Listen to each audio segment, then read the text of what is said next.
Hey, what up out there in Soapland? It's your boy Skillz. This is 3 Minutes on General Hospital, where for 3 minutes I talk about General Hospital. If you're hoping for a 3-minute discussion on the Surgeon General, you might want to contact your local politicians. So much to get into this week. We had Nina beginning the week by sleeping with Jack and ending the week by trying to kill Drew. That's quite a contrast, both ends of the spectrum. Someone has a shrine dedicated to Trina. The whole Spixie family, Maxie, Spinelli, and kids, gone off to Australia. Nathan Dean, who plays Ethan, demoted to recurring status, probably by his choice. And last but not least, Britt rehired at General Hospital in spite of all her recent crazy behavior.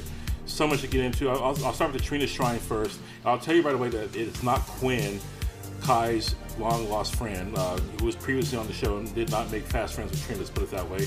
I promise you, even though he was looking very angry about Trina and her record deal at the end of, I think it was Thursday's show, I promise you he's not the one with the shrine to Trina.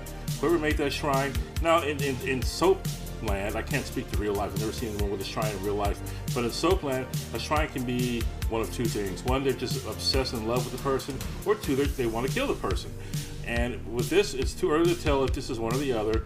My guess is someone is really in love with Trina, but I hope at the end of the day it ends up being Spencer Castellan, because he's needed back on the show to take over Windermere, if nothing else, if they're not going to bring back Nicholas to do it. Kirsten Storms, who plays Maxie Jones, of course. We know all the stuff going on in her life, and we all certainly wish her the best with that. That being said, the show on General Hospital, I've said this all along, the show must go on.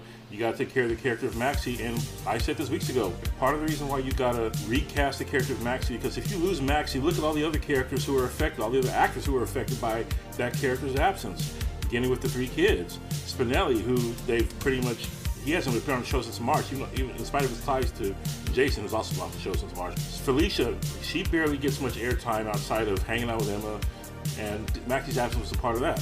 So you have all these characters, Mac, tied into Maxie, and yet you just write her off, going to Australia with Spinelli, who apparently accepted a job over there, and now Bradford Anderson. I know Bradford's on recurring status, but now he's out of even that job. The kids, all 4 kids, his twins play Bailey, they're out of their part-time gigs. They bring back Maxie in 6 months with a new actress. Who's to say that Bradford Anderson and all the kids won't be available at that time? Who's to say they will be? They might be doing other things. So we'll see how that turns out. That's just a mess.